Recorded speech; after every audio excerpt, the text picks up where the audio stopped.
ही एक प्राचीन काळातील कथा आहे. राघव नावाचा शेतकरी रोज आपल्या शेतामध्ये शेतीचे काम करण्यासाठी जात असे. एके दिवशी तो शेतकरी बैलाच्या जोडी घेऊन आपल्या शेतात जातो आणि बैलाच्या मदतीने आपलं शेत नांगरू लागतो. त्या शेतकऱ्याने आपल्या पूर्ण शेतामध्ये बैलाच्या साहाय्याने शेत नांगरून घेतलं. आता काहीच कोपरे उरलेले होते ज्या ठिकाणी नांगर शिरला जात नव्हता. आता शेतकरी जे आपल्या शेतात कोपरे राहिलेले होते ते कुदळी घेऊन जमीन उकरू लागला. शेतकरी जिथे नांगर पोहोचू शकत नाही ते सर्व कोपरे कुदळीने खोदू लागला. आता शेवटचा एक कोपरा राहिला होता. शेतकरी जिथे कुदळीच्या साहाय्याने खोदू लागतो तिथे पोकळ असल्यामुळे तिथे कुदळीचे घाव खालपर्यंत जात होते. खरं तर तिथे एका इच्छाधारी नागिनेचे बीळ होते. हे शेतकऱ्याच्या लक्षात आले नाही.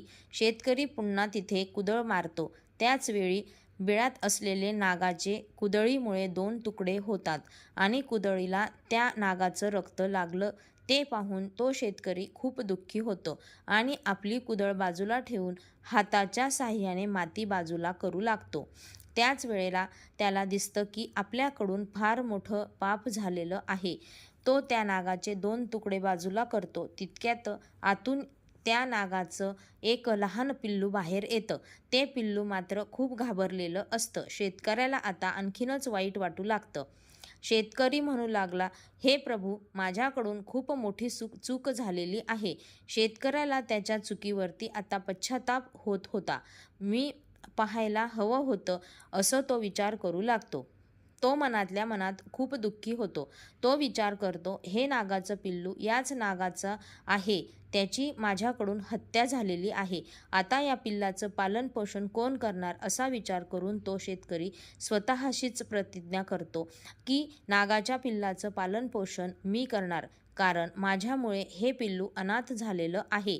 त्याच्या डोक्यावरील पित्याचं छत्र माझ्यामुळे हरपलं गेलेलं आहे. त्यामुळे मी प्रतिज्ञा करतो की मी या नागाच्या पिल्लाचं माझ्या मुलाप्रमाणे पालन पोषण करेल आणि या पिल्लाचा माझ्या मुलाप्रमाणे सांभाळ करेल. असा विचार करून शेतकरी त्या पिल्लाला आपल्या घरी घेऊन जातो. घरी पोचल्यावरती शेतकरी आपल्या पत्नीला म्हणतो, हे नागाचे पिल्लू आहे. मी शेतात काम करत असताना माझ्याकडून नाग मारला गेला, ज्यामुळे मी माझ्या चुकीचं प्रायश्चित्त करण्यासाठी या नागाच्या पिल्लाला घरी घेऊन आलेलो आहे. आता याचे पालन पोषण आपण आपल्या मुलाप्रमाणे करूयात. त्यात शेतकऱ्याला एक लहान मुलगा असतो. तो खूपच लहान होता. आता शेतकऱ्याची पत्नीसुद्धा शेतकऱ्याचे म्हणणे मान्य करते. ती खूप भोळी असते आणि गरीब होती. ती आपल्या पतीला म्हणते, ठीक आहे, आता आपली 2 मुले आहेत. या नागाच्या पिल्लावर पण आपण आपल्या मुलाप्रमाणे प्रेम करू. ज्यावेळी शेतकऱ्याकडून त्या नागाचा मृत्यू झाला होता त्यावेळी नागिन मात्र त्या बिळामध्ये नव्हती. तिथे फक्त तो नाग आणि ते पिल्लू होतं. ज्यावेळी शेतकरी त्या नागाच्या पिल्लाला घेऊन घरी आला होता त्यावेळी नागिन त्या बिळापाशी येत नागिनने बघितले होते की तिच्या पती नाग याचे 2 तुकडे झाले आहेत आणि तिथे घर होत्याचे नव्हते झाले होते. ते बघून नागिन मोठमोठ्याने ओरडून रडू लागते. पण आता ओरडून आणि रडून काहीच होणार नव्हतं. ती नागिन तुटलेल्या त्या आपल्या बिळात जाते आणि आपल्या पिल्ल्याला शोध घेऊ लागते. पण तिला तिथे ते पिल्लू मात्र मिळत नाही. आता ती नागिन आणखीनच खूप दुःखी होते आणि मोठमोठ्याने ओरडून रडू लागते, कारण तिचं सर्व कुटुंब उद्ध्वस्त झालेलं असतं. एक तर तिचा पती नाग तिच्यासमोर 2 तुकड्यांमध्ये पडला होता आणि दुसरं म्हणजे तिचं पिल्लू तिला कुठेही दिसत नव्हतं. आता ती नागिन विचार करू लागते की ज्यांनी माझ्या पतीला मारलेलं आहे त्यानेच माझ्या पिल्लाला देखील मारलं असेल. आता नागिनीला खूप राग येतो आणि ते आपल्या मेलेल्या पती समोर स्वतःच प्रतिज्ञा करते की ज्यांनी माझ्या पतीला आणि माझ्या पिल्लाला मारले आहे त्याचा वंश मी पुढे जाऊ देणार नाही. त्याचा संपूर्ण कुटुंबाचा मी एकालाही जिवंत राहू देणार नाही. आणि ती मी माझा बदला पूर्ण करेल. अशा प्रकारे नागिन प्रतिज्ञा घेते. ती नागिन या शोधात निघते की माझ्या पतीचा आणि माझ्या मुलाचा अंत कोणी केलेला आहे. दुसऱ्या दिवशी शेतकरी जेव्हा शेतामध्ये पुन्हा नांगरण्यासाठी येतो आणि राहिलेली जमीन कुदळीच्या साहाय्याने खोदू लागतो, त्या कुदळीला त्या मेलेल्या नागाचं रक्त लागलेलं असतं. नागिन पण त्या दिवशी तिथेच आपल्या पतीच्या तुकड्यांसमोर बसलेली असते. आता शेतकरी जेव्हा कुदळ घेऊन जमीन खोदू लागतो तेव्हा नागिनचं लक्ष त्या कुदळीला लागलेल्या रक्ताकडे जाते. ते कुदळीला लागलेलं रक्त पाहून नागिन विचार करू लागते की हा तोच मनुष्य आहे ज्याने माझ्या पतीला मारलं आहे. आता नागिनीला हे समजून गेलं होतं की आपल्या पतीला आणि पिल्लाला मारणारा दुसरा कोणीही नव्हता, हाच व्यक्ती आहे. आता नागिन आपली प्रतिज्ञा पूर्ण करण्यास सुरुवात करते. नागिन विचार करते की आता सर्वात अगोदर या शेतकऱ्याच्या घरात शोध घ्यायचा, त्यानंतर त्याच्या घरात किती सदस्य आहेत आणि ते कुठल्या वेळी घरात असतात, त्यानंतर एक एक करून सर्वांना माझ्या विषाने मी मारून टाकेल. अशा प्रकारची रणनीती नागिन तयार करते. जेव्हा शेतकरी शेतात आपले काम उरकून घराच्या दिशेने निघतो तेव्हा ती नागिन त्या शेतकऱ्याच्या मागोमाग त्याच्या घराकडे जाते. शेतकरी आपल्या घरात जातो आणि शेतकऱ्याची बायको दरवाजा लावून घेते. त्यामुळे नागिन घराच्या बाहेर राहते. शेतकऱ्याच्या घरात जाण्यासाठी जागा शोधू लागते, पण तिला घरात जाण्यासाठी जागा मिळत नाही. खरं तर शेतकऱ्याचं संपूर्ण घर मातीनं लिपलेलं असतं, त्यामुळे नागिनीला घरात जायला सापडत नाही. कुठलीच जागा तिला भेटत नाही.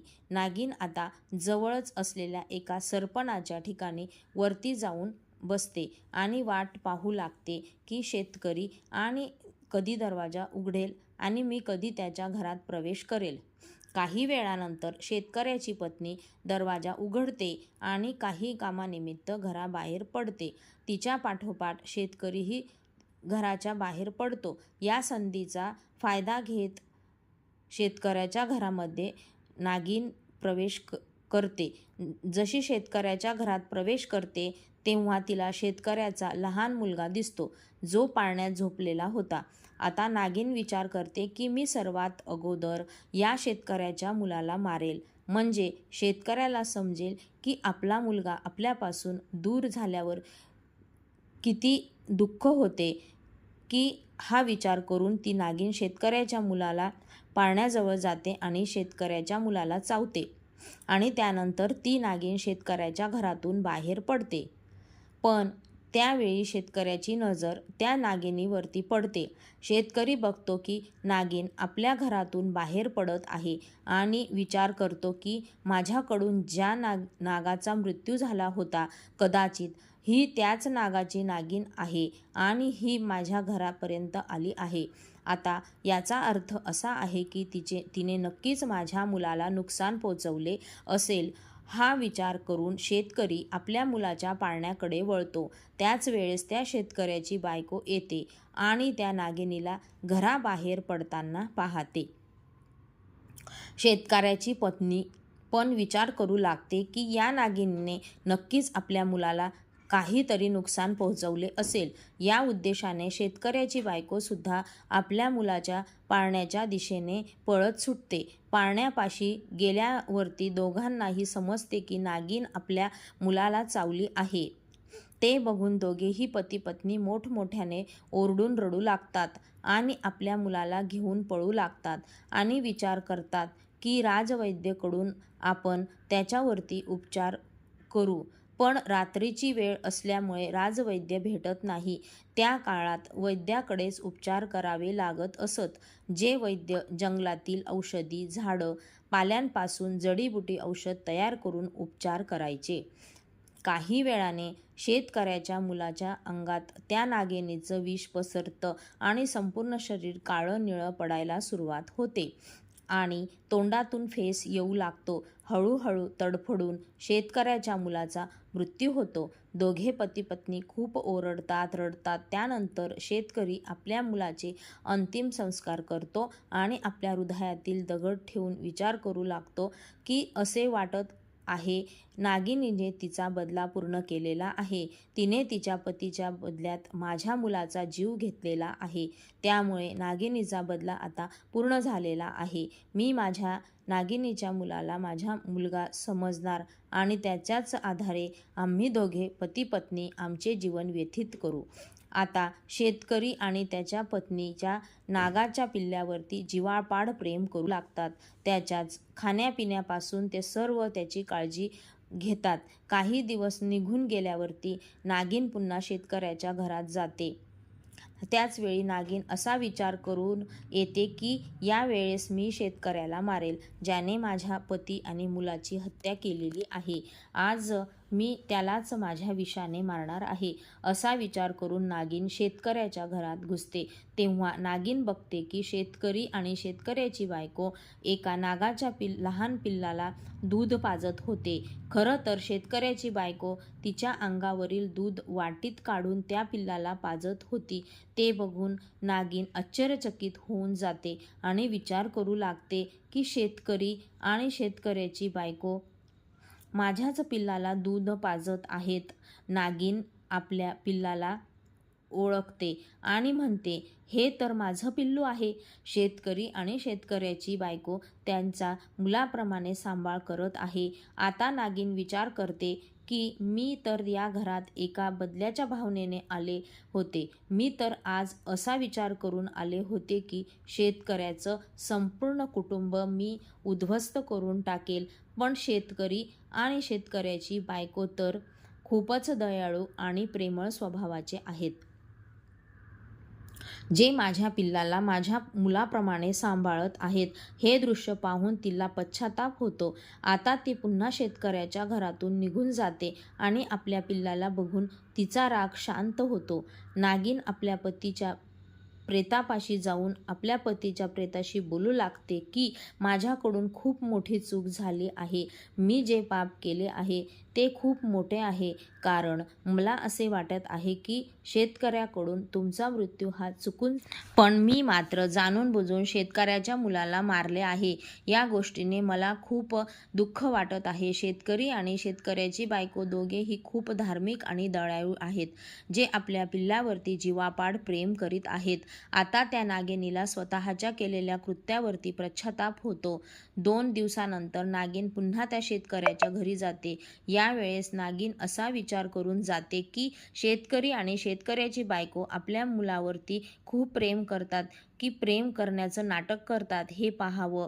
नागिन शेतकऱ्याच्या घरी जाते. तेव्हा शेतकरी आणि शेतकऱ्याची बायको बोलत होते की आपल्याला तर आता मूल नाही. आपला एक मुलगा होता, तो पण आता मरण पावलेला आहे. आता आपला फक्त एकच मुलगा आहे. नागिनीचा मुलगा हाच आपला आता मुलगा आहे आणि आपण त्याच्याच आधारे जीवन व्यतीत करू. हे ऐकून नागिन आश्चर्यचकित होते. आता नागिनीला पूर्ण विश्वास होऊन जातो की शेतकरी आणि शेतकऱ्याची बायको आपल्या पिल्लावरती खरंच आपल्या मुलाप्रमाणेच प्रेम करत आहे. नागिन आपल्या कृत्याचा पश्चाताप करण्यासाठी महादेवांच्या मंदिरात जाते आणि महादेवांची तपश्चर्या करू लागते. असे म्हटले जाते की नागिन महादेवांचे परम भक्त आहेत. जर ते मनापासून महादेवांकडे काही मागत असतील तर महादेव नागिनीची ती इच्छा पूर्ण करतात. नागिन महादेवांची पूजा आणि सेवा सुरू करते. काही वेळानंतर महादेव प्रकट होतात. तेव्हा नागिन महादेवाला म्हणते की हे प्रभू, शेतकऱ्याच्या मुलाला एका बदलेच्या भावनेने जाणून बिजून मारले आहे. माझ्याकडून ती खूप मोठी चूक झालेली आहे. त्याचा मला आता खूप पश्चाताप होत आहे. त्याचमुळे आता मला असे वाटते आहे की तुमच्या आशीर्वादामुळे त्या शेतकऱ्याच्या घरात पुन्हा पुत्रप्राप्ती व्हावी. त्या नागिनीचे म्हणणे महादेव मान्य करतात आणि तथास्तु म्हणून गायब होतात. काही दिवसानंतर एक ब्राह्मण आणि त्याची बायको आपल्या मुलाला घेऊन जीवाच्या आकांताने पळत असतात आणि त्या शेतकऱ्याच्या घरापाशी येऊन थांबतात आणि त्या शेतकऱ्याला म्हणतात, आपल्या मागे काही चोर लागले आहेत. ते आम्हाला आणि आमच्या मुलाला मारून टाकतील. त्यामुळे आम्हाला असं वाटत आहे की आमच्या मुलाचे प्राण वाचवावे. त्यामुळे आम्ही काही वेळासाठी तुम्ही आमच्या मुलाला तुमच्याकडे ठेवा. असे म्हणून ब्राह्मण आणि त्याची बायको त्याच्या मुलाला शेतकऱ्याच्या बायकोच्या कडेवर देतात आणि तिथून निघून जातात. शेतकरी आणि शेतकऱ्याची बायको ब्राह्मणाच्या मुलाला दुसऱ्या दिवशी जेव्हा शेतकरी आपल्या शेतात जातो तेव्हा त्याला दिसतं की ब्राह्मण आणि त्याची बायको मरून पडलेली आहे. ते बघून शेतकरी खूप दुःखी होऊन जातो आणि विचार करू लागतो की ज्या ब्राह्मणाने आम्हाला त्याचा मुलगा दिला होता ते दोघे ब्राह्मण मरून पडलेले आहेत. ब्राह्मण आणि ब्राह्मणाच्या बायकोने या दोघांचे अंतिम संस्कार केले. त्यानंतर शेतकरी आणि शेतकऱ्याची बायको त्या मुलाचे पालन पोषण करतात आणि त्याला वाढवतात. आपला मुलगा मानतात. एक दिवस नागिन पुन्हा शेतकऱ्याच्या घरी येते तेव्हा शेतकरी आपल्या दोन्ही मुलांना खाऊ घालत होता. म्हणजेच नागिनीच्या पिल्लाला आणि ब्राह्मणाच्या मुलाला शेतकरी खाऊ घालत होता. हे बघून नागिन एका महिलेचे रूप धारण करते आणि शेतकऱ्याच्या जवळ जाते आणि शेतकऱ्याला म्हणते की तुला एक वस्तू द्यायला आली आहे. ती वस्तू तू सांभाळून ठेव. ही वस्तू नेहमी तुझ्या घरात राहू दे की तू चुकूनही कोणाला देऊ नको.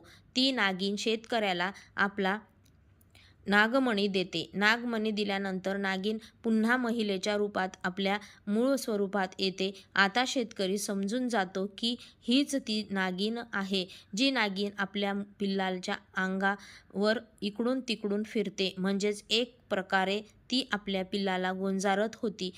त्यानंतर ती शेतकऱ्याला म्हणते की माझ्या पिल्लाला नेहमी व्यवस्थित सांभाळ कर, त्याची काळजी घे, पण त्याच्यावरती पूर्ण विश्वास ठेवू नको, कारण आमची ही अशी प्रजाती आहे जिला दुष्ट आणि विषारी म्हणून मोजली जाते, ज्यामुळे आमच्या पिल्ल्यावरती एवढा पण विश्वास ठेवू नको की आता माझे पिल्लू स्वतःचीच रक्षा करण्यास सक्षम झाले आहेत. ते आता मोठे झाले आहे. जर माझ्या पिल्लाकडून भविष्यात तुला काही धोका निर्माण झाला किंवा जर माझं पिल्लू चुकून कोणाला चावलं तर तुझ्याकडे माझा नागमणी आहे. या नागमणीला त्या जागेवरती लावल्याचं लगेच विष नाहीसे होईल. ही व्यक्ती पूर्णपणे बरी होऊन जाईल. एवढे बोलून नागिन शेतकऱ्याच्या घरातून बाहेर पडते आणि आपल्या पतीपाशी येऊन स्वतःचे प्राणत्याग करते. त्यानंतर काही दिवसांनी शेतकरी जेव्हा शेतात जातो तेव्हा त्याला तिथे नागिनीने आपल्या पतीजवळ आपले प्राण सोडलेले पाहून तो खूप दुःखी होतो आणि त्याच्यावरती अंतिम संस्कार करतो. आता शेतकरी ब्राह्मणाच्या मुलावर आणि नागिनीच्या पिल्लावर जीवापाड प्रेम करतो आणि त्यांच्या आपल्या मुलाप्रमाणे सांभाळही करतो. काही दिवसानंतर नागाचे पिल्लू आता मोठे झाले होते. ते भगवान महादेवांची भक्ती करते आणि त्यालाही एक नागमणी प्राप्त होतो. आता तो नागमणी मानवाचे रूप धारण करून शेतकऱ्यांच्या मुलाला म्हणून शेतकऱ्याच्या घरात राहत होता. त्या शेतकऱ्याच्या घरामध्ये अन्नधान्य सोबत कशाचीही कमतरता नाही. अशा प्रकारे त्यांचे जीवन व्यतीत होऊ लागले. ओम नमः शिवाय.